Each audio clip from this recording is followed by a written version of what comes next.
Terhormat Dekan Fakultas Ekonomi dan Bisnis Islam Bapak Dr. Rahmawan Arifin SE MSI. Yang kami hormati Ketua Kepala Laboratorium Fakultas Ekonomi dan Bisnis Islam Ibu Septi Kurnia Prastiwi SEMM. Yang kami hormati Direktur Galeri Investasi Syariah Bapak Helmi Haris SHI MSI selaku pemateri pada praktikum pagi hari ini, dan juga teman-teman program studi perbankan syariah dan juga manajemen bisnis syariah yang berbahagia. Pertama-tama marilah kita panjatkan puja dan puji syukur atas kehadirat Allah Subhanahu wa taala yang telah melimpahkan rahmat serta hidayahnya sehingga kita semua dapat berkumpul pada praktikum pasar modal pada pagi hari ini. Tak lupa salawat serta salam selalu tercurah kepada junjungan kita Nabi besar, Nabi Agung, Nabi Muhammad Shallallahu Alaihi Wasallam yang kita nantikan syafaatnya di yaumul akhir kelak. Baik, perkenalkan ya, saya Fauzan Ibnu Nugroho selaku Master of Ceremony dan juga moderator yang akan memandu jalannya praktikum pasar modal pada pagi hari ini. Materi kita ini nanti teman-teman akan membahas terkait value investing ya. Jadi teman-teman diharapkan dapat menyimak dengan baik, kemudian mencatat jika perlu dan juga bertanya jika ada yang dibingungkan. Begitu. Dan juga nanti untuk Zoom-nya akan di-lock setelah beberapa menit setelah acara dimulai. Jadi harapannya teman-teman bisa mencari sinyal terbaik ya demi kelancaran praktikum pada pagi hari ini. Dan langsung saja ya, telah bersama kami ada Bapak Helmi Haris ya. Monggo Pak Helmi, waktu dan tempat disilakan. Oke. Bismillahirrahmanirrahim. Assalamualaikum warahmatullahi wabarakatuh. Waalaikumsalam. Waalaikumsalam warahmatullahi wabarakatuh. Bismillahirrahmanirrahim. Alhamdulillahirabbil alamin wa bihi nasta'inu ala umuri dunya waddin. Wassalatu wassalamu ala rasulina Muhammad khatamul anbiya'i wal mursalin. Wassalatu wassalamu ala rasulina Muhammad khatamul anbiya'i wal mursalin wa ala alihi wa ashabihi ajma'in amma ba'd. Yang kami hormati Bapak Dekan, Ibu Kaleb, dan juga yang kami banggakan adik-adik mahasiswa. Ini baru tahu tadi ya, kebetulan karena saya di prodi perbankan syariah, ini saya sebenarnya berharap mahasiswanya bukan mahasiswa yang perbankan gitu ya, tapi ternyata ini ada gabungan antara mahasiswa perbankan dengan mahasiswa manajemen. Tapi nggak apa-apa ya, nggak apa-apa, bukan berarti kemudian saya membeda-bedakan antara mahasiswa PBS, AKS, dan MBS, enggak. Cuman karena kalau mahasiswa PBS saya sering ketemu gitu ya, harapannya saya dapatnya malah justru yang manajemen atau yang akuntansi. Mungkin seperti itu. Tapi it's okay ya, nggak ada persoalan terkait dengan itu. Jadi mahasiswa yang kami banggakan hari ini, kita akan memulai rentetan perkuliahan untuk praktikum. Sebenarnya bukan perkuliahan seperti perkuliahan di kelas ya, bukan perkuliahan yang biasa, tapi praktikum pasar modal. Nah, sebagai awalan, sebagai pembuka untuk praktikum ini, kemarin kalian sudah bersama-sama mendengarkan materi dari Pak Wira pada waktu grand opening ya, dan juga dari Bu Ellen May, dan juga mungkin kalian kemarin sudah buka account gitu ya. Nah, pertanyaan saya sebelum saya masuk ke materi, di antara teman-teman, di antara adik-adik mahasiswa ini yang sebelum open account kemarin sudah punya account sebelumnya, ada nggak? Bisa disampaikan ke saya. Halo? Ada nggak di antara teman-teman yang sebelum kuliah praktikum ini, sebelum praktikum ini dimulai, kalian sudah punya akun saham sebelumnya? Ada nggak?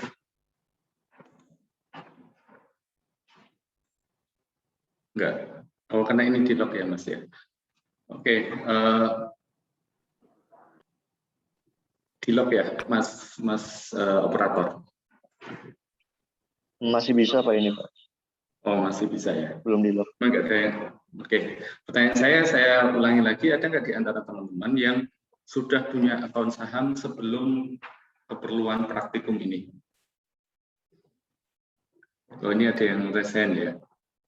Berarti memang sudah ada beberapa di antara kalian yang mungkin sudah kenal, sudah tahu apa itu saham.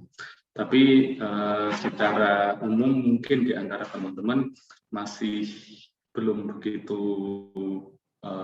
masih belum begitu familiar dengan apa itu saham. Dan sebagai awalan untuk praktikum ini saya akan mencoba memperkenalkan apa itu saham. Nantinya akan kita teruskan dengan pembahasan tentang analisa teknikal, fundamental, dan seterusnya. Tapi hari ini saya akan lebih berbicara tentang apa itu saham. Nah, di sini saya akan share screen. Ini nggak ada menu share screen di tempat saya, Mas operator. Oh, ini ada, sebentar.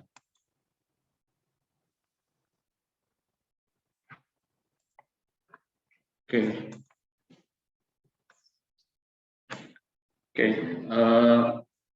Kalau kita sesuaikan dengan apa yang kondisi seperti apa yang ada di kalian sekarang ini, mungkin kita bisa melihat bahwa umuran kalian mungkin di umuran kisaran antara 17 sampai dengan 20 tahun mungkin ya untuk saat ini ya. 17, 18, 19 sampai 20 tahun. Nah, itu mungkin adalah umuran yang kalian sudah sangat familiar dengan sneakers, kalian sudah sangat familiar dengan iPhone, mungkin ya, kalian sudah sangat familiar dengan hal-hal yang itu milenial banget. Nah, pertanyaan saya, kalau misalnya kalian memiliki uang lebih, kalau kalian misalnya sesudah kalian belanjakan untuk keperluan kuliah, untuk keperluan buku dan sebagainya, itu kalian sudah cukup semua dan kalian masih punya sisa, kira-kira akan kalian gunakan untuk apa sisa uang ini? Nah, mungkin di antara kalian akan cenderung untuk membelanjakan itu untuk keperluan keseharian kalian. Ya, tadi ya sneakers barulah, meskipun sebenarnya sneakers yang lamanya masih gitu ya. Kemudian HP-nya diupdate, HP-nya yang semula RAM-nya 6 menjadi lebih tinggi lagi dan seterusnya dan seterusnya. Mungkin akan banyak pilihan seperti itu. Tapi kalau misalnya kemudian kita berpikir ke depan, kalau misalnya kemudian kita berpikir kira-kira dalam tempo 5-10 tahun yang akan datang dengan belanja. Nah, di situ mungkin kita sudah mulai berpikir nih, daripada duitnya kita gunakan untuk keperluan yang sifatnya itu kurang begitu bermanfaat gitu ya. Mungkin kita alangkah lebih baiknya menggunakan uangnya itu untuk invest. Nah, kenapa kok kita perlu invest ya? Kenapa kok kita perlu invest? Secara sederhana, yang namanya investasi itu sebenarnya adalah upaya untuk menggunakan apa yang ada saat ini, sumber daya resource yang ada saat ini, untuk digunakan dengan harapan nantinya proses penggunaan itu tadi ya, penggunaan dalam tanda kutip ya, itu nantinya ke depan akan memberikan value bagi kita, ke depan akan memberikan manfaat bagi kita. Jadi harapannya dalam tempo waktu yang akan datang, setahun, 2 tahun, 10 tahun, atau mungkin 20 tahun yang akan datang, apa yang kita belanjakan ini memberikan manfaat bagi kita. Nah, itu sebenarnya adalah bahasa sederhana dari yang kita namakan sebagai investasi. Nah, kenapa itu perlu? Kenapa yang namanya investasi itu perlu kita lakukan?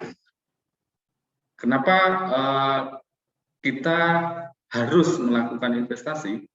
Itu karena pada prinsipnya dari waktu ke waktu apa yang ada di tangan kita itu akan terkena inflasi ya, akan mau nggak mau akan dihadapkan dengan inflasi. Jadi kalau misalnya hari ini kita punya uang nih, kita punya uang taruhlah 1 juta misalnya, 1 juta uang sekarang mungkin kalau kita belikan barang dapatnya 2 atau 3 piece apa ya misalnya. 1 juta itu harga barang apa ya?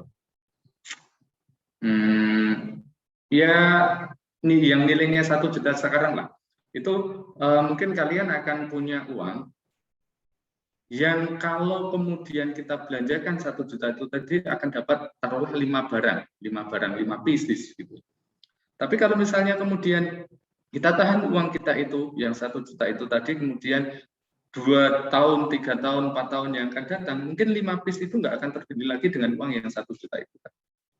Kenapa seperti itu? Karena itu asumsinya dari waktu ke waktu kita berhadapan dengan apa yang kita sebut sebagai inflasi, apa yang kita sebut sebagai kenaikan harga, apa yang kita sebut sebagai penurunan nilai uang secara terus-menerus dan seterusnya. Nah, meskipun itu dalam konteks ekonomi Islam ada pembahasan tersendiri tentang time value of money gitu ya, nilai waktu uang. Cuman persoalannya adalah time value of money itu pada kondisi yang seperti ini memang kita nggak bisa menafikan bahwa harga barang akan selalu naik, nilai tukar uang akan mengalami penurunan. Nah, ketika seperti itu maka investasi menjadi hal yang tidak bisa kita tinggalkan. Gitu ya. Nah ini sebentar saya skip aja dulu untuk yang ini. Tadi yang saya sebut ini ya. Ketika misalnya nih dulu tahun 97 kalian mungkin saya yakin belum lahir ya, tahun 97 itu waktu saya masih SMP itu ya, waktu saya masih SMA awal-awal itu SMP ya waktu itu ya, waktu masih SMP itu satu burger ya, kita datang ke McD itu harganya kira-kira kurang dari Rp5.000, satu buah Big Mac yang produknya McD itu. Nah, untuk tahun 2020-2021 harganya itu sekarang sudah lebih dari Rp40.000. Kisarannya di kisaran angka Rp40.000. Bayangkan itu kenaikannya berapa persen, Pak Mas? Nah, itu contoh sederhana. Belum lagi kalau misalnya kita berbicara tentang kebutuhan sembako gitu ya, kebutuhan sembako, harga beras premium itu kenaikannya sangat signifikan.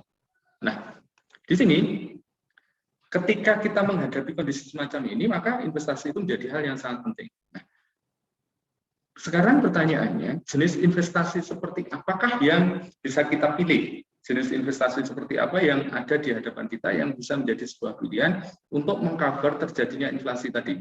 Biar duit saya, ketika saya punya 1 juta itu tadi, saya gunakan untuk keperluan investasi yang nantinya itu akan tetap bisa menutup inflasi yang terus berjalan. Nah, banyak opsi, banyak pilihan yang bisa kita pakai untuk menginvestasikan dana yang ada di kita. Misalnya ya, properti misalnya. Nah, properti itu salah satu jenis investasi yang cukup menjanjikan. Atau misalnya kita bisa sebut emas misalnya. Kalau kita punya kelebihan duit, kita bisa beli emas misalnya.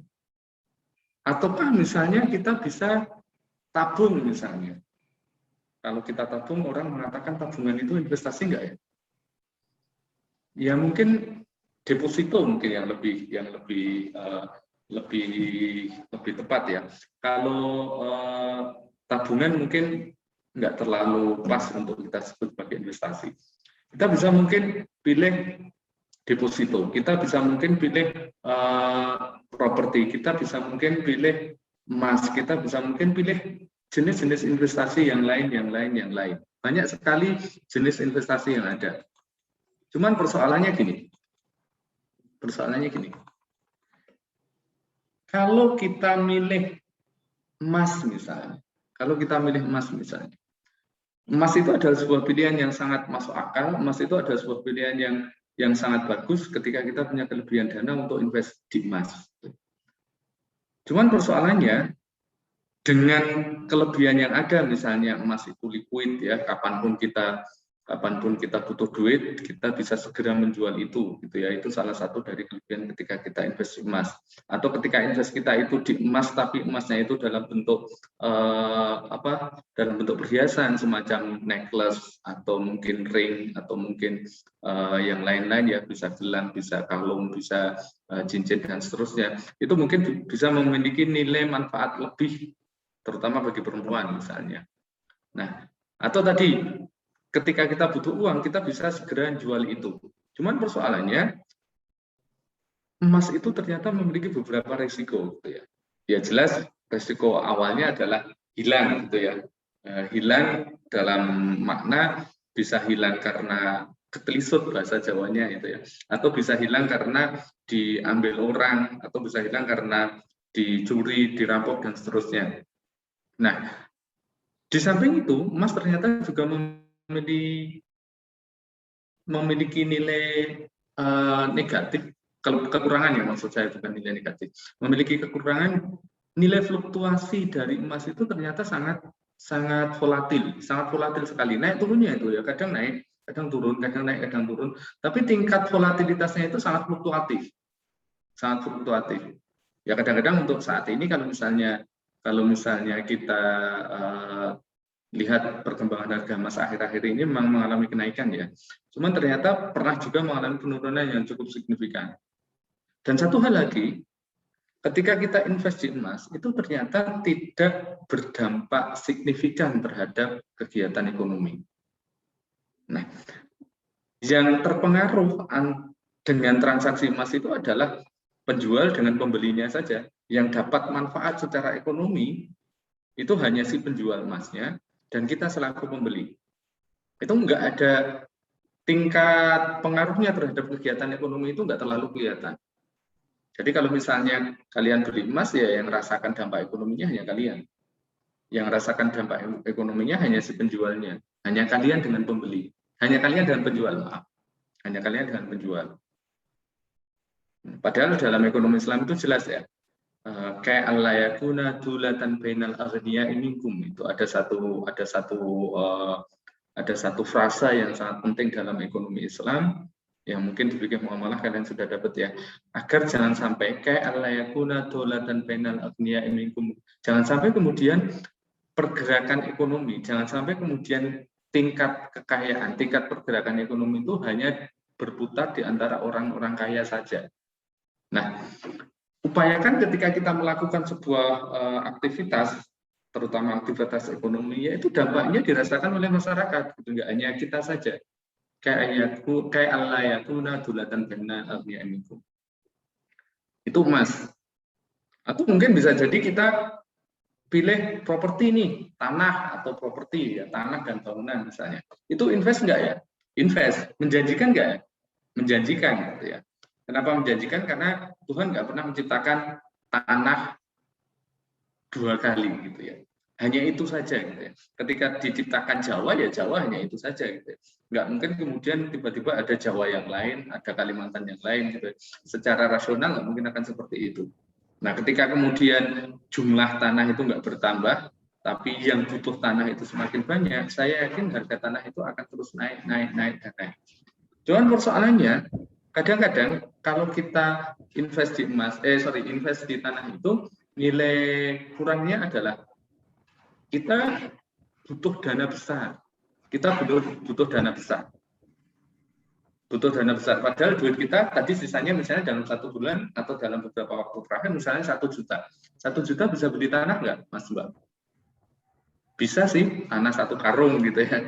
Cuman kan definisi beli tanah itu bukan seperti itu. Definisi beli tanah ya 100 meter, 1 peta, 1 hektar dan seterusnya gitu ya.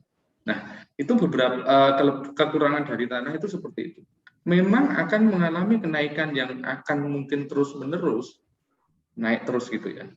Tapi ada hal yang mungkin tidak bisa semua orang melakukan investasi properti di tanah karena memang kebutuhan dananya sangat besar. Dan satu hal lagi, ketika kita invest di tanah atau properti itu adalah barang yang kurang liquid. Kurang liquid kenapa? Karena kalau kita beli tanah, kemudian saat itu kemudian kita butuh duit, kita hari ini beli tanah nih, kemudian beberapa waktu setelahnya kita butuh duit, kira-kira kita bisa segera dapat duit nggak? Bisa Pak, dengan jual tanahnya. Oke, tanahnya bisa dijual. Cuma persoalannya, jual tanah itu gampang nggak? Jual tanah itu pasti akan butuh waktu. Jual tanah itu pasti akan butuh kesabaran gitu ya. Kalau hari ini kita jual, ya mungkin akan laku, tapi lakunya kemungkinan akan di bawah harga pasaran. Nah, kalau kita mau harga pasaran atau mungkin lebih mahal, lebih tinggi dari harga pasaran, ya tentu saja kita butuh waktu, kita butuh pembeli yang tepat. Nah, ketika seperti itu berarti kita bisa mengatakan bahwa tanah itu mungkin kurang liquid. Itu kekurangan dari investasi tanah. Atau bisa lagi misalnya seperti ini, Mas Mbak. Kadang-kadang kita itu overestimate atas tanah. Ternyata estimasi kita atas harga tanah itu tidak tepat. Misalnya gini, kemarin kasusnya misalnya, kasus ketika ada wacana untuk bangun kampus Pakis. Kita punya, UIN itu kan punya kampus di Pakis gitu ya. Nah, ketika ada wacana bangun tanah di Pakis, waktu itu harga tanah sebelum UIN dibangun di Pakis yang kiri jalan itu ya, itu di arah Jogja itu yang sebelum Klaten itu kan ada kampus kita itu. Nah, sebelum pembangunan kampus Pakis, harga tanah di situ saya tahu persis karena kebetulan saya orang Klaten gitu ya. Saya tahu persis harga tanah per petanya di situ. Saya sempat tanya ke warga kampung itu, kisarannya adalah sekitar 300 sampai dengan 400 juta satu peta. Tapi begitu ada wacana pembangunan kampus, harga tanah di selatan jalan kecil yang di samping kampus kita itu ada Radio Swadesi namanya. Harga tanah di sekitar Radio Swadesi itu tiba-tiba naik menjadi 600 juta, naik 100%.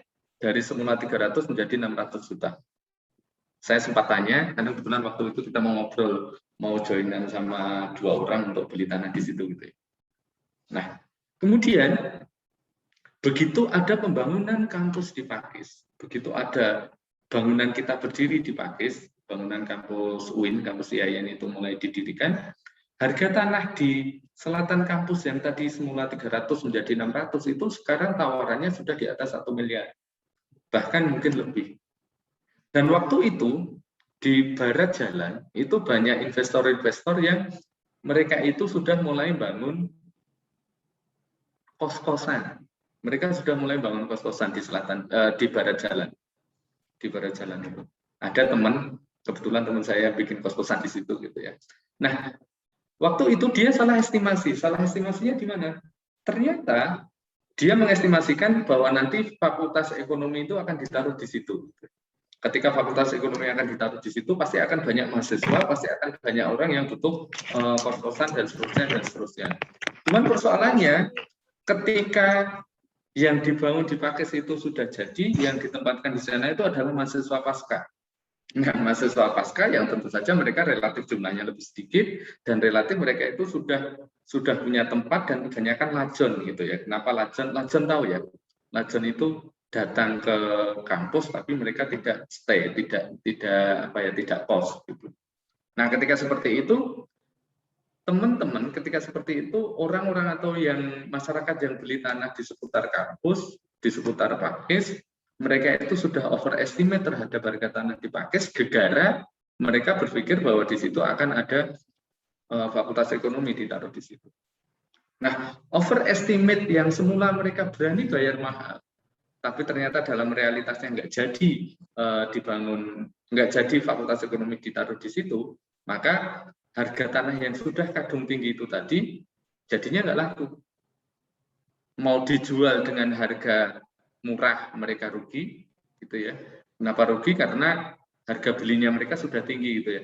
Mau dijual dengan harga tinggi seperti mereka pada waktu beli, calon pembelinya nggak datang, nggak ada calon pembelinya karena kan mereka overestimate. Nah, ketika seperti itu ternyata properti juga memiliki nilai minus ya, nilai negatif. Atau misalnya tabungan deposito itu juga bisa menjadi sebuah opsi bagi kita. Tadi kita sudah berbicara emas, kita sudah berbicara tanah. Tabungan deposito kita juga bisa menjadikan itu sebagai sebuah opsi. Nah, kalau deposito mungkin relatif tinggi tingkat imbal hasilnya. Kalau di bank syariah imbal hasilnya relatif tinggi, kalau di bank konvensional bunganya mungkin relatif tinggi dibandingkan dengan bunga. Cuman persoalannya nanti kita akan coba lihat pergerakan deposito itu seperti apa dari waktu ke waktu. Nah, opsi deposito, opsi emas, opsi properti, dan juga mungkin opsi yang lain, itu di samping itu ternyata juga ada opsi saham serta obligasi syariah, atau orang mungkin menyebutnya sukuk gitu ya. Sebenarnya sukuk dengan obligasi syariah itu secara terminologi adalah dua hal yang mungkin ada sedikit perbedaan. Tapi orang sering menyebutnya obligasi syariah itu adalah sukuk. Nanti tolong kalian tanyakan itu pada mata kuliah teori portofolio aja ya, apa bedanya sukuk dengan obligasi. Itu atau mungkin dalam fikih muamalah gitu ya. Nah, itu nanti pembahasan lain, bukan di praktikum ini. Nah, kita bisa menggunakan dana lebih kita tadi untuk invest di saham. Apa kelebihan dari saham gitu ya? Kelebihan dari saham mungkin kita bisa mengatakan, mungkin kita bisa menyebut return-nya itu mungkin tinggi gitu ya. Return-nya mungkin tinggi. Kemudian yang kedua, di samping return tinggi, itu tingkat likuiditas dari invest ke saham itu ternyata cukup baik. Jadi kalau misalnya kita beli saham hari ini misalnya, kemudian ternyata 2 hari lagi kita butuh, ya kita bisa jual itu. Kita bisa jual saham itu tadi. Tapi tentu saja ya harga jual kita ya karena butuh ya pasti harga saat itu, harga terakhir saat itu ketika kita mau lepas gitu. Dan kemudian tidak perlu perawatan gitu ya, jelas kalau kita beli saham, ketika kita invest saham, kita diemin aja nggak apa-apa. Kita lihat misalnya hari ini kita beli 10 tahun kita baru lihat ya nggak apa-apa ya, portofolio kita diemin gitu, asalkan di portofolio kita itu ada satu lot saja, itu nggak akan dorman, saham kita nggak akan dorman, saham kita nggak akan portofolio kita, akun kita nggak akan terhapus, nggak akan dorman.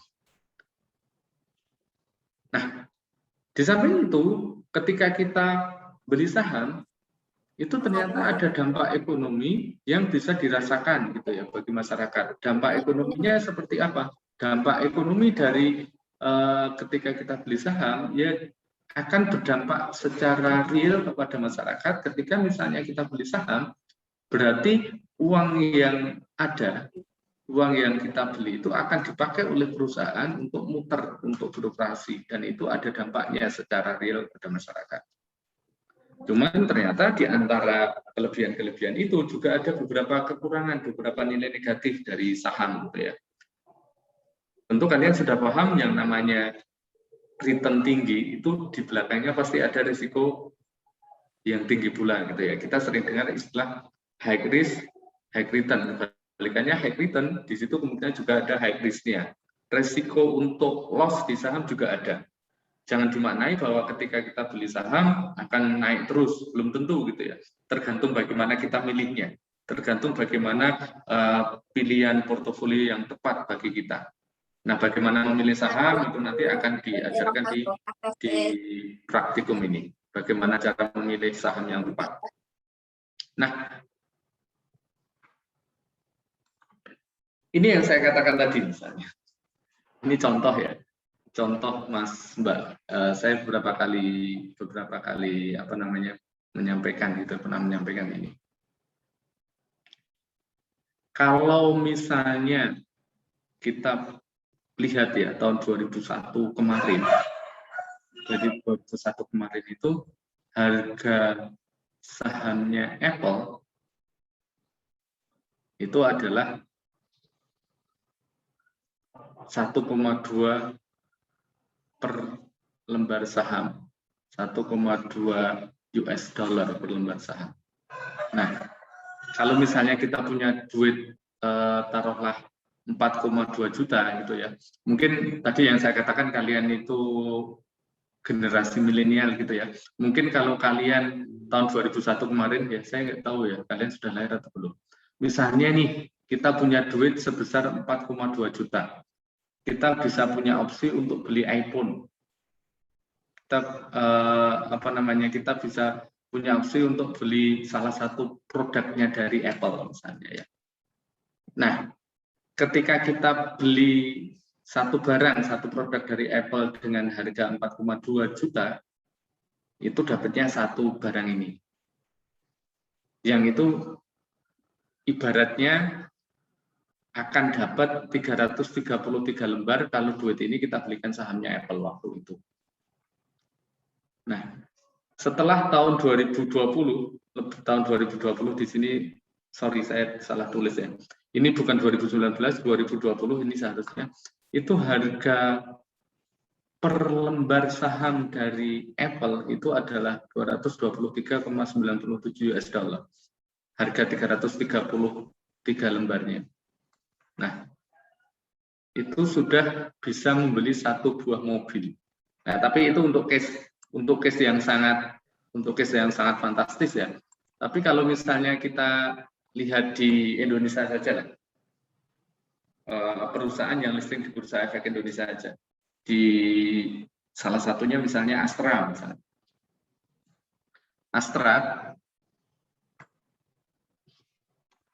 harga satu buah motor baru waktu itu adalah 8 juta rupiah, itu Tiger di tahun 93. 8 juta itu jangan dimanai 8 juta sekarang ya. Kalau sekarang motor baru itu sudah 20 jutaan lebih. Nah, waktu itu harga satu buah Tiger 8 juta rupiah. Tapi giliran kita konversi ke saham, kalau misalnya kita memutuskan tidak beli Tigernya, tapi kita beli sahamnya Astra, itu akan dapat 500 lembar.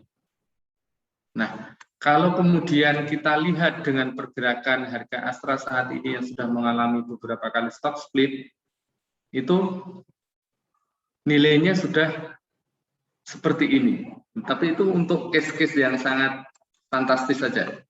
Itu beberapa kelebihan dari ketika kita beli saham. Yang barusan saya tampilkan itu untuk case yang sangat fantastis ya.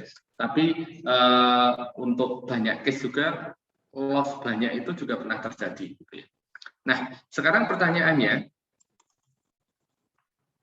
kalau kita punya opsi untuk investasi itu ada di tanah, ada pula di emas, ada pula di saham, ada pula di tabungan, kira-kira mana yang akan kalian pilih?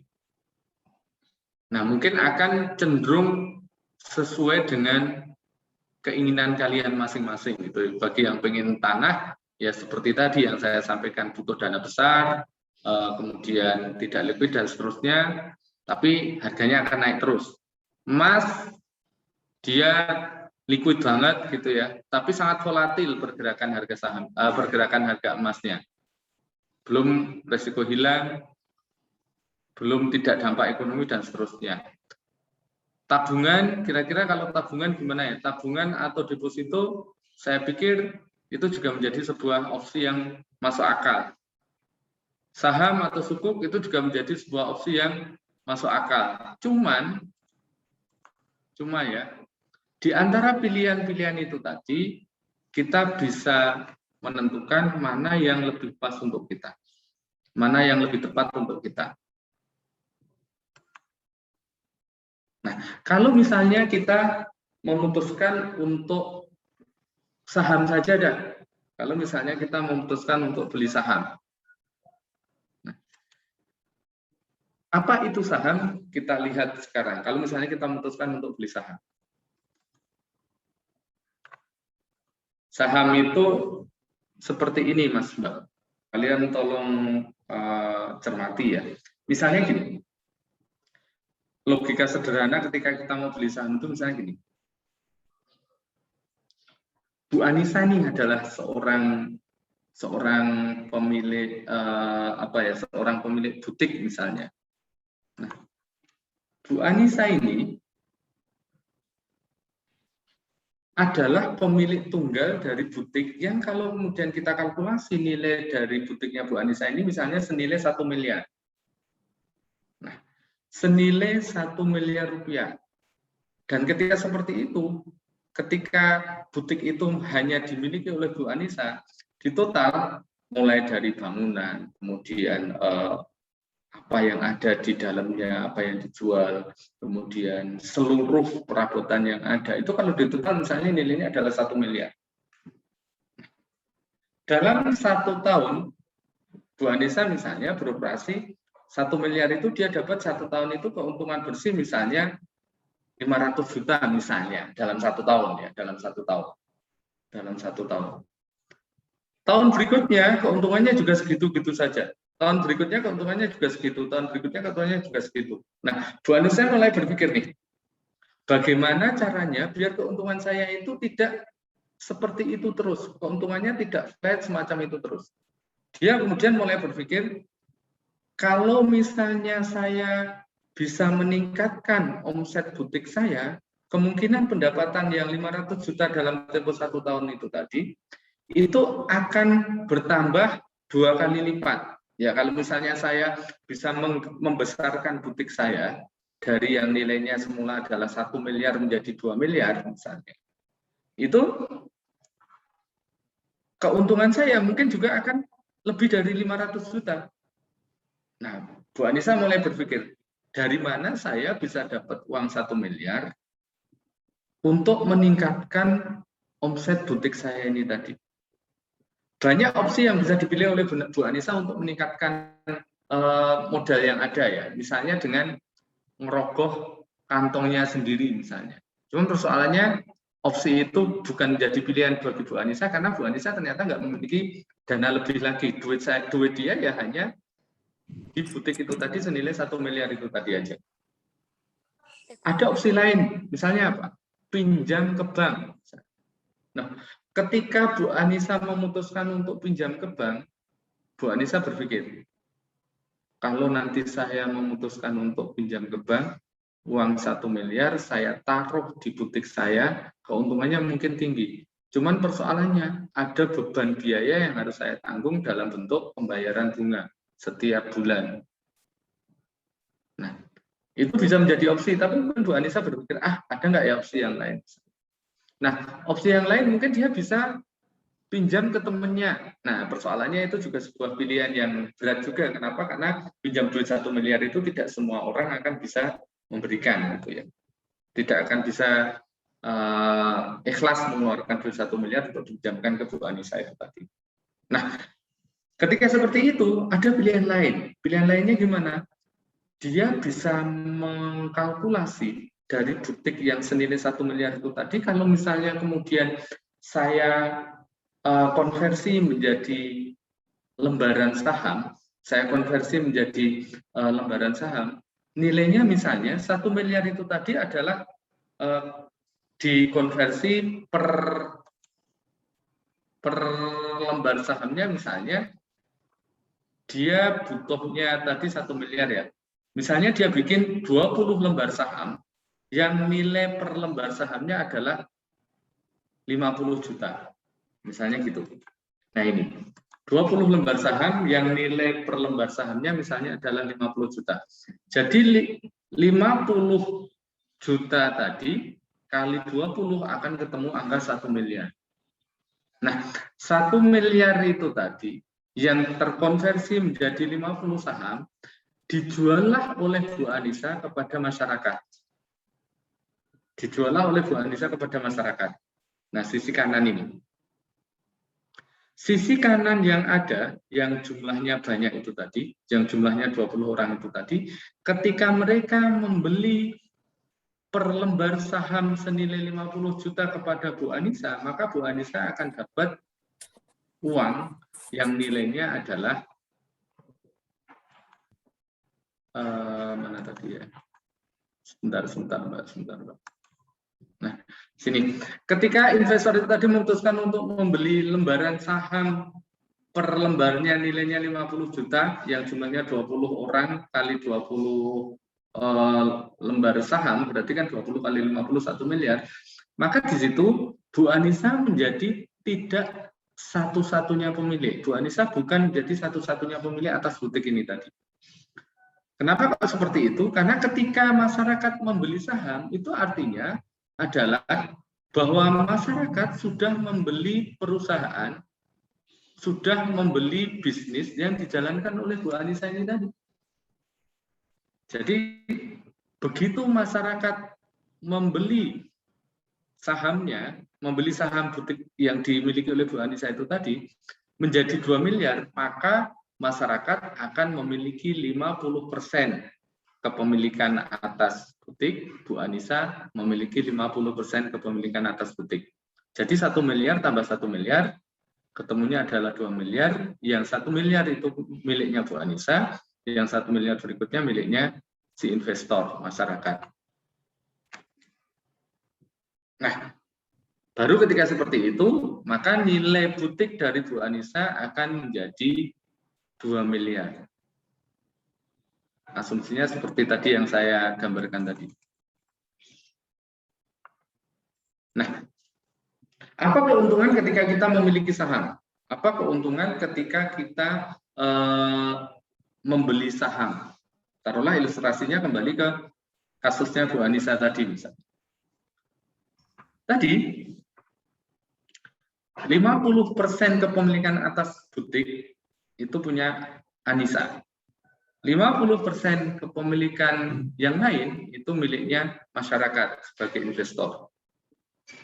Nah, ketika dalam tahun berjalan, ketika pada waktu operasional butik itu di tahun berjalan misalnya menghasilkan keuntungan bersih, tadi ya 500 juta tadi adalah pendapatannya ya, pendapatan kotor, kemudian setelah dikurangi dengan biaya dan seterusnya, keuntungan bersihnya misalnya 200 juta misalnya. Nah, 200 juta dari butik Bu Anissa, keuntungan bersihnya itu tadi akan dibagikan kepada seluruh pemegang saham. Nah, 200 juta itu tadi akan menjadi dividen yang nantinya akan di-share kepada para pemegang saham. 200 juta pembagiannya gimana?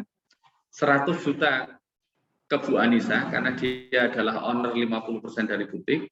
Kemudian yang 100 juta akan dibagi ke 20 orang ini tadi, yang masing-masing akan dapat 5 juta. Itu namanya adalah dividen. Itu keuntungan pertama ketika kita memiliki saham. Cuman tentu saja kalau yang kita harapkan adalah dividen, ya berarti kita harus menahan kepemilikan atas saham ini tadi selama 1 tahun operasional. Jadi pada waktu RUPS, maka ketika RUPS itulah keuntungan yang 200 juta dari butiknya Bu Anissa akan dibagikan kepada para pemegang saham yang kemudian kita kenal sebagai dividen. Itu keuntungan yang pertama ketika kita memiliki saham. Nah, sebaliknya ketika terjadi kerugian, apa yang harus ditanggung? Bukan apa yang harus ditanggung ya. Siapa yang harus menanggung kerugian itu tadi? Ketika misalnya dalam beroperasi itu butik mengalami kerugian senilai 100 juta, maka di situ tentu saja nggak ada dividen ya, nggak ada dividen. Nah, kalau 100 juta kerugian ini tadi tidak ada dividen dan itu tidak ditanggung oleh dua-dua pihak, gitu ya, Bu Anissa nggak akan nanggung nih kerugian yang ada. Begitu juga para investor yang 20 orang tadi. Nah, ketika 20 orang tadi dan juga Bu Anissa tidak menanggung kerugian, maka siapa yang akan nanggung? Kerugian yang terjadi untuk kasus semacam ini, yang nanggung adalah aset dari perusahaan. Asetnya gimana? Kalau tadi nilai perusahaannya adalah 2 miliar, maka pada waktu itu begitu ada kerugian, maka nilai total dari aset perusahaan itu tadi akan menjadi 2 miliar 900 juta rupiah. Akan berkurang 100 juta. Itu namanya adalah resiko perusahaannya. Yang kedua, keuntungan kedua ketika kita memiliki saham itu adalah capital gain. Orang sering menyebutnya capital gain. Apa itu capital gain? Capital gain itu adalah selisih lebih dari transaksi beli dan jual saham. Maksudnya gimana? Tadi tuh pada waktu masyarakat membeli sahamnya Butik Bu Anissa tadi misalnya, nilai per lembar sahamnya adalah 50 juta. Nilai per lembar sahamnya misalnya 50 juta, itu gampangnya ya. Kalau misalnya dalam perjalanan waktu itu ternyata butiknya Bu Anissa mengalami perkembangan yang cukup signifikan misalnya ya. Orang-orang mulai melihat, oh ternyata bisnis butiknya Bu Anissa itu kenaikannya sangat tinggi, ekspansif banget. Dari semula hanya butik kecil menjadi perusahaan besar gitu, menjadi butik yang sangat besar. Nah, ketika orang mulai berpikir, oh berarti kalau seperti itu, untung nih, enak nih kalau misalnya kita bisa menjadi pemilik dari butiknya Bu Anissa. Butiknya Bu Anissa tadi sudah go public belum? Sudah, karena di belakangnya ada TBK misalnya. Nah, ketika seperti itu masyarakat mulai berpikir, ada nggak ya pemilik dari saham butik Anissa ini tadi, pemilik saham butik Anissa ini tadi yang mau menjual kepada saya.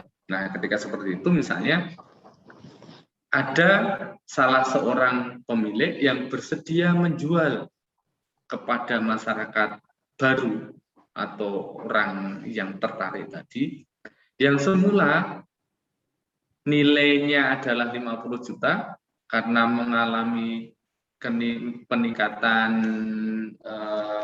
demand ya, ada keinginan yang besar dari masyarakat, ada yang membeli 25 juta tambahan misalnya.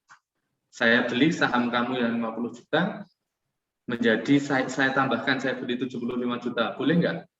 Nah, ketika terjadi deal, ketika terjadi kesepakatan misalnya, maka di situ deal atau kesepakatan itu tadi akan ada selisih lebih. Selisih lebihnya dari mana? Tadi 50 juta menjadi 75 juta. Selisih lebih sebesar 25 juta ini tadi adalah capital gain. Nah, kalau dividen itu harus nunggu 1 tahun, atau paling tidak melewati dalam periode RUPS gitu ya, tidak harus 1 tahun, tapi ketika kita beli sebulan lagi ternyata RUPS, kita bisa dapat juga dividen. Tapi kalau kita belinya itu dalam tempo yang belum masuk ke masa RUPS ya, kita nggak akan dapat dividen. Nah, di sini kalau tadi dividen harus menunggu 1 tahun, maka capital gain itu tidak harus menunggu 1 tahun. Bahkan dalam tempo 1 hari, 2 hari, 3 hari aja mungkin kita akan bisa dapat capital gain asalkan saham yang kita beli itu dalam pergerakannya naik. Sebaliknya, kalau ternyata sahamnya itu peminatnya turun misalnya, masyarakat melihat, oh ternyata buat bisnis butiknya Anissa sedang mengalami tren kerugian misalnya. Nah, kemudian ada orang yang jual, si pemilik saham butik Anissa itu tadi ada yang jual 45 juta itu sahamnya. Nah, ketika seperti itu berarti ada loss sebesar 5 juta. Itu namanya adalah capital loss. Nah, capital gain dan capital loss tidak harus nunggu 1 tahun. Beda dengan dividen tadi, kalau dividen harus 1 tahun. Sampai di situ ada pertanyaan, Mas, Mbak? Itu adalah gambaran sederhana tentang apa itu saham dan apa yang mungkin bisa kita dapat dari saham dan apa yang mungkin bisa kita alami kerugian dari saham. Oke, Mas Fauzan, saya waktunya sampai jam berapa, Mas? Untuk waktunya nanti sampai jam 9, Pak. Sampai jam 9, masih ada waktu lagi ya. Masih ada waktu. Oke, ada yang akan tanya, silahkan.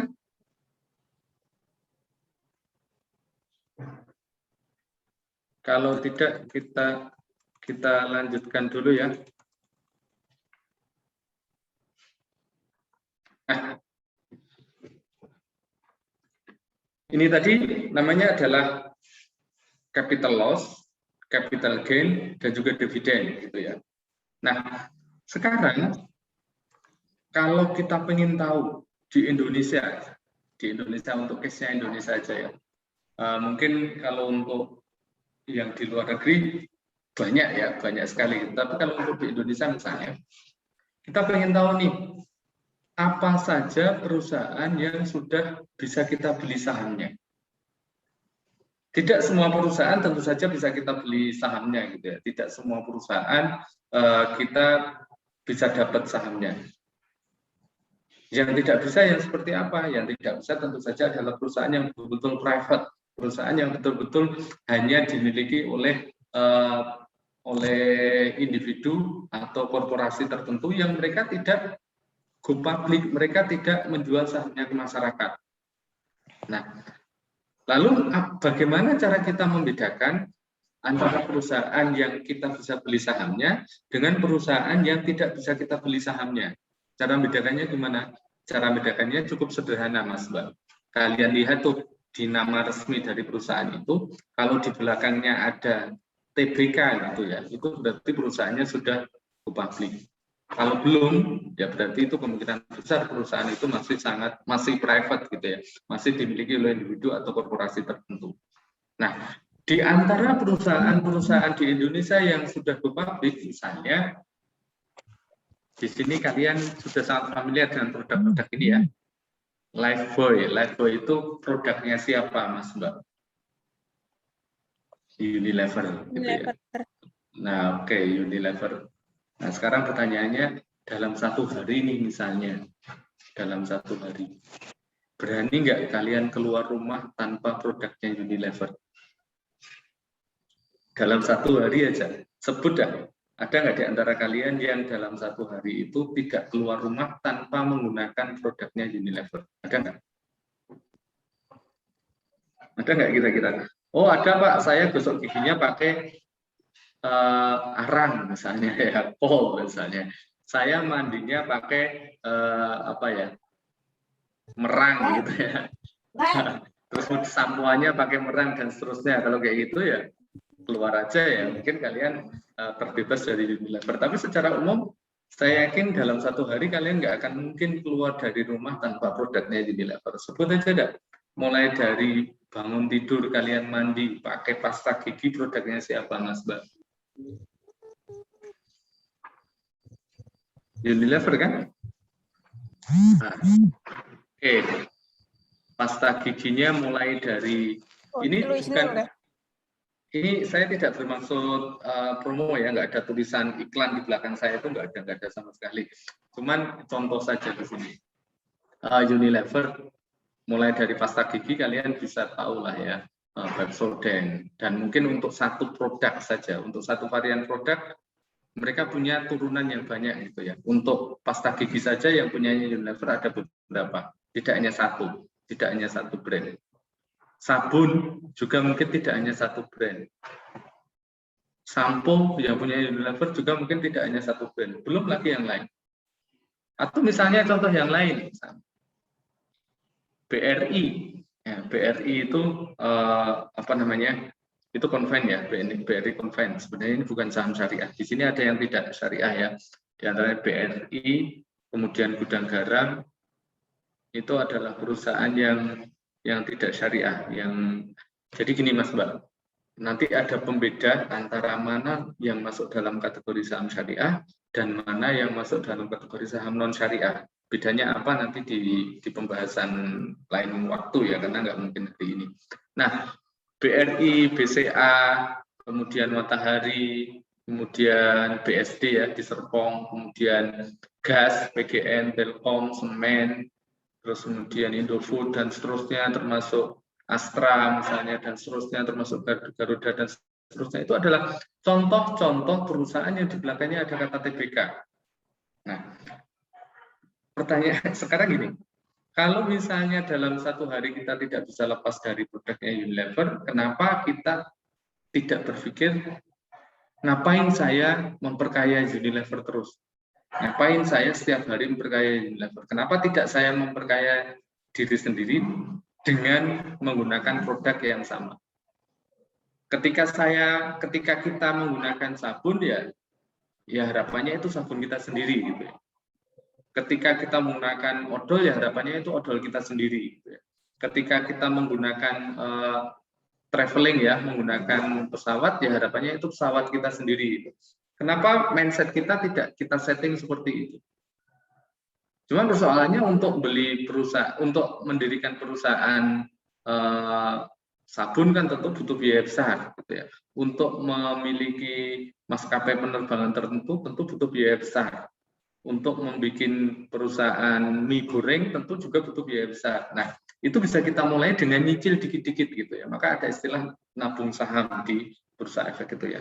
Kita punya sisa belanja dalam 1 bulan sekian, kita tabungkan ke saham, itu nggak ada salahnya. Atau misalnya gini, kalian nih misalnya jalan di jalan raya. Ketika kita jalan di jalan raya, mungkin kalian naik motor gitu ya. Kalian naik motor. Di samping kalian pas berhenti di traffic gitu, di traffic light, di lampu merah, kalian mungkin di sampingnya ada yang naik Fortuner. Nah, si Fortunernya bilang, ente naik motor aja, aneh naik Fortuner gitu. Kalian mungkin juga bisa sombong tuh. Kamu naik Fortuner, tapi saya yang punya pabriknya Fortuner. Kenapa? Karena kita pegang sahamnya Astra. Nah, itu contoh sederhana aja. Banyak case semacam itu. Banyak perusahaan-perusahaan yang bisa kita beli sahamnya. Nah, gimana cara memiliki saham sebuah perusahaan? Ya ini tadi yang di atas tadi, misalnya kita pengen nih beli, saya setiap hari traveling misalnya, atau tidak setiap hari lah, 1 bulan sekali traveling misalnya ke Jakarta, ke Bali, atau mungkin ke luar negeri. Misalnya kalian pengen beli sahamnya Garuda, ya meskipun sekarang saham Garuda sedang jelek ya, harganya sedang jelek. Misalnya pengen seperti itu. Apa yang harus kita lakukan gitu ya? Nah, kita cari perusahaan yang sudah melakukan penawaran umum ke masyarakat. Nah, penawaran umum ke masyarakat pada waktu awal gitu ya, pada waktu pertama kali mereka menawarkan kepada masyarakat, itu berarti perusahaan itu sedang melakukan IPO namanya. IPO itu adalah initial public offering. Mereka menawarkan pada masyarakat dengan perantara Bursa Efek Indonesia untuk menjual saham perusahaannya kepada masyarakat. Nah, jadi kan kalau kita menemukan perusahaan yang semacam itu, biasanya harganya masih relatif dekat dengan nilai perusahaan. Dekat dengan nilai perusahaan maksud saya adalah kalau misalnya kemudian konversi gitu ya, sebuah perusahaan itu nilai sahamnya akan dekat dengan nilai perusahaan. Nah, ketika seperti itu, kita bisa beli perusahaan dengan harga yang biasanya masih masuk akal. Tapi begitu kemudian kita sudah dapat harga saham IPO dan itu sudah masuk ke pasar sekunder, sudah mulai ada orang yang nawar, sudah mulai ada orang yang offer gitu ya, bid and offer itu sudah mulai ada, maka masuk ke pasar sekunder harganya itu akan tergantung, harga sahamnya itu akan bergantung kepada bagaimana tingkat keinginan atau bagaimana tingkat demand dari masyarakat atas perusahaan itu. Kalau demandnya tinggi, yang pengen beli itu banyak, maka kemungkinan harga sahamnya itu akan naik. Tapi kalau demandnya itu rendah karena masyarakat menganggap bahwa perusahaannya ini nggak bagus, maka harga sahamnya akan turun. Nah, apakah harga saham IPO itu selalu menguntungkan? Belum tentu ya. Meskipun biasanya ya, tapi belum tentu harga saham IPO itu akan menguntungkan terus. Kenapa? Karena bisa jadi ketika IPO harganya taruhlah misalnya Rp700 per lembar, karena perusahaannya itu nilainya jelek misalnya, itu bisa jadi dia begitu masuk ke pasar sekunder, bisa jadi dia akan turun. Meskipun secara umum harga IPO itu biasanya menguntungkan. Nah, ini ketika harga IPO itu tadi, maka kita bisa belinya pada harga dasar gitu ya. Tapi begitu ini masuk ke masyarakat, begitu ini masuk ke pasar sekunder, maka yang terjadi adalah model mekanisme transaksinya seperti ini, Mas Mbak. Kalian bisa lihat di screen ya, kalian bisa lihat di papan layarnya ini. Di sini hukum ekonomi berjalan, hukum ekonominya jalan. Ada demand dan ada supply, gitu ya. Ada demand dan ada supply. Nah, di sini ada pembeli, ada pembeli. Kemudian di sini ada penjual. Asumsinya pembeli ini adalah dia akan menjual, penjual ini ya, di penjual. Dia akan menjual harga sahamnya berdasarkan pada antrian. Ketika dia menjual sahamnya itu semakin murah, maka dia akan berada di antrian paling tinggi. Akan berada di antrian paling depan, paling atas. Tapi kalau dia jual sahamnya itu lebih mahal, maka antriannya akan semakin berada di bawahnya. Akan berada di semakin bawahnya. Akan berada di semakin belakang, gitu ya. Nah, semakin mahal semakin ke belakang, semakin mahal semakin ke belakang.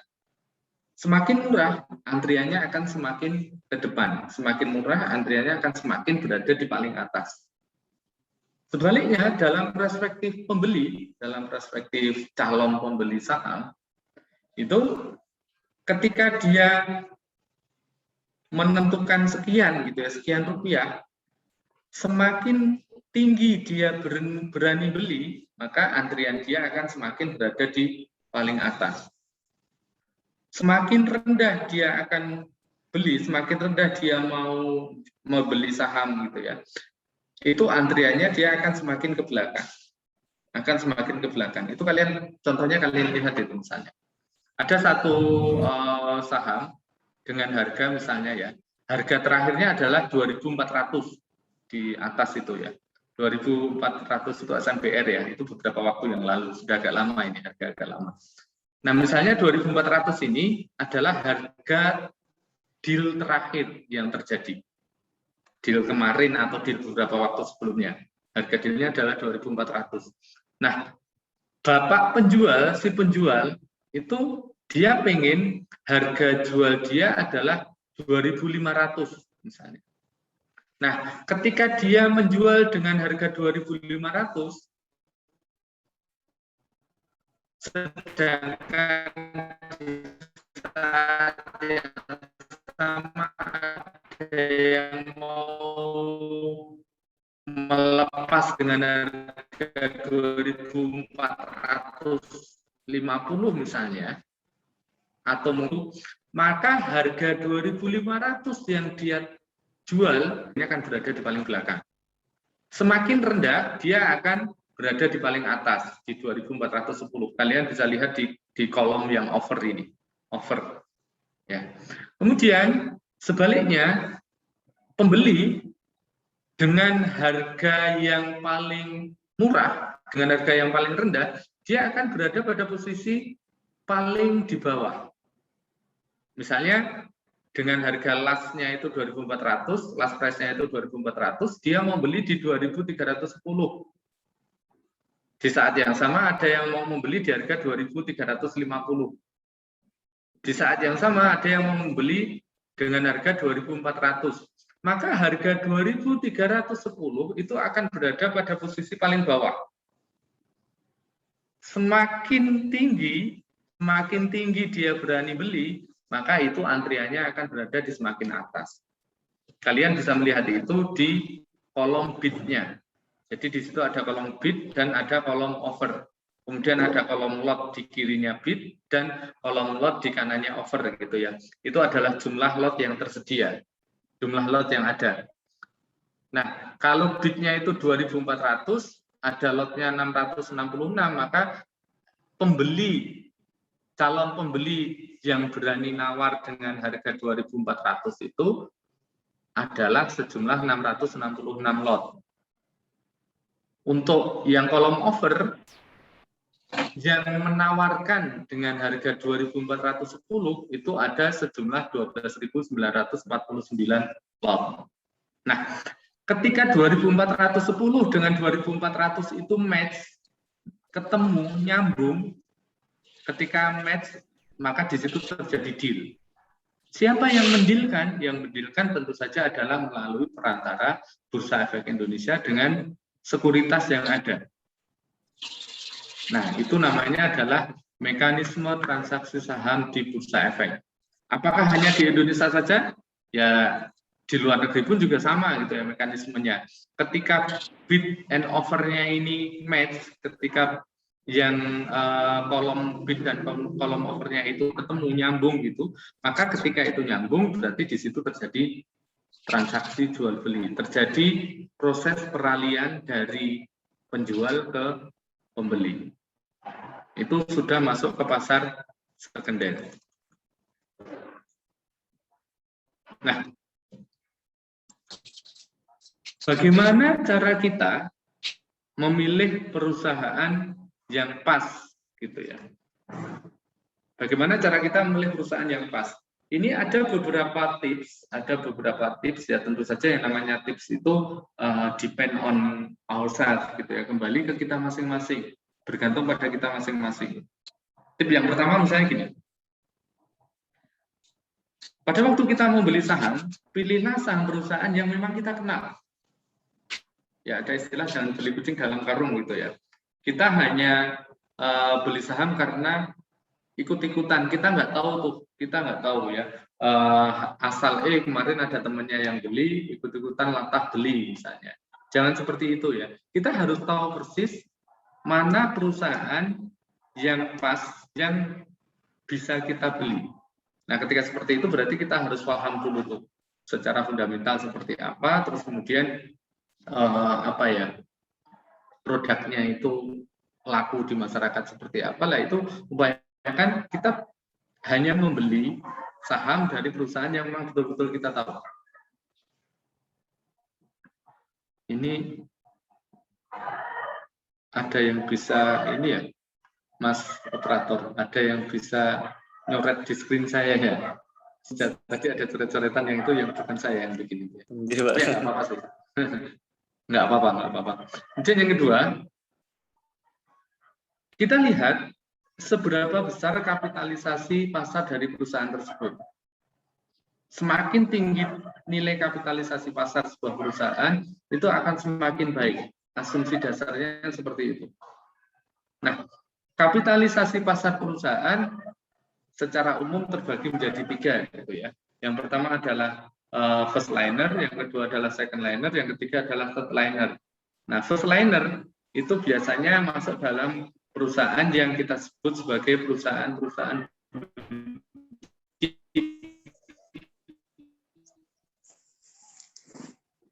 gitu ya. Ini adalah perusahaan yang memang kita umum masyarakat tahu, bahwa produk ini adalah hasil dari perusahaan A. Nah, tahu, dan biasanya nilai kapitalisasi pasarnya di atas 50 triliun rupiah. Itu adalah perusahaan yang memang masuk dalam kategori first liner. Di situ ada second liner juga 50 triliun tapi di atas 10 triliun, dan ada third liner. Third liner itu adalah perusahaan yang berada di bawah 50 triliun rupiah. Nah,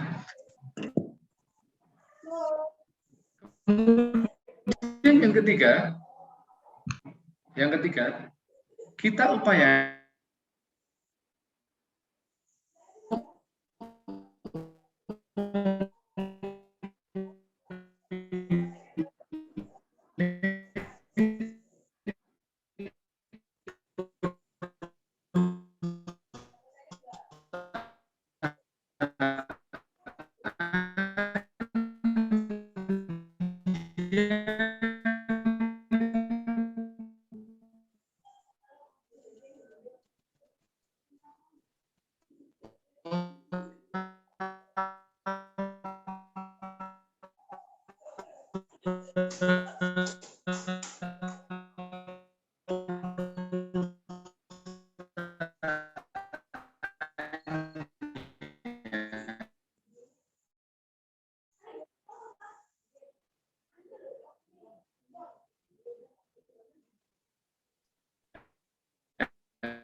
Saya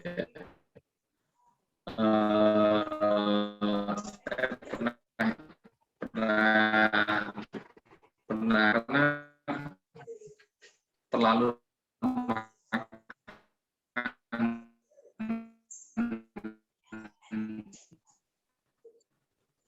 makan ini ya, makan pikiran betul.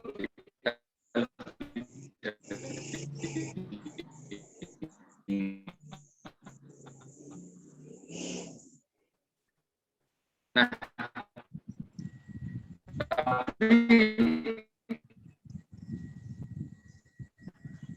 meskipun tidak lebih dari 5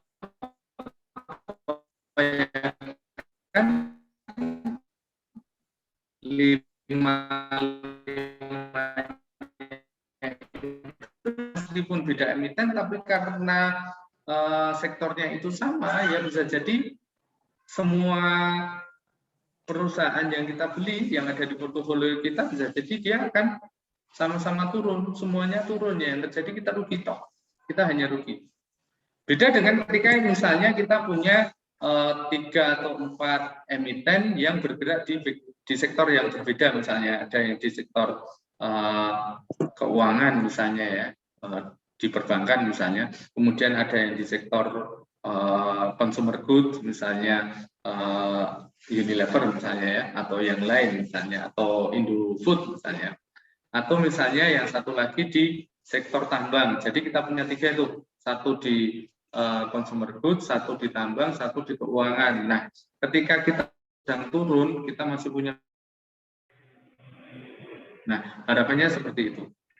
Kemudian yang kelima, kita paham tuh model mekanisme support and resistance serta trend line. Nah, ini kita sudah masuk ke wilayah analisa teknikal ya. Tapi analisa teknikal nanti kita bahas sendiri, mungkin yang akan masuk nanti teman-teman asisten lab mungkin nanti ya. Nah, paling tidak kita tahu dulu tuh, apa itu titik support, apa itu titik resisten, dan bagaimana cara kita membaca trend line. Nah, mungkin seperti itu dulu, Mas, sebagai gambaran awal untuk menjadi pijakan apa sih atau bagaimana sih transaksi saham itu, pemahaman tentang saham mungkin seperti itu. Gitu, Mas Fauzan. Kalau misalnya ada sesi tanya jawab, kami persilahkan, tapi sebelumnya saya kembalikan kepada moderator. Assalamualaikum warahmatullahi wabarakatuh. Waalaikumsalam warahmatullahi wabarakatuh. Terima kasih Pak Helmi atas materinya ya yang sangat luar biasa ini. Ayo mungkin teman-teman peserta praktikum pasar modal yang ingin bertanya silakan raise hand atau bisa ketik di kolom komentar. Monggo teman-teman.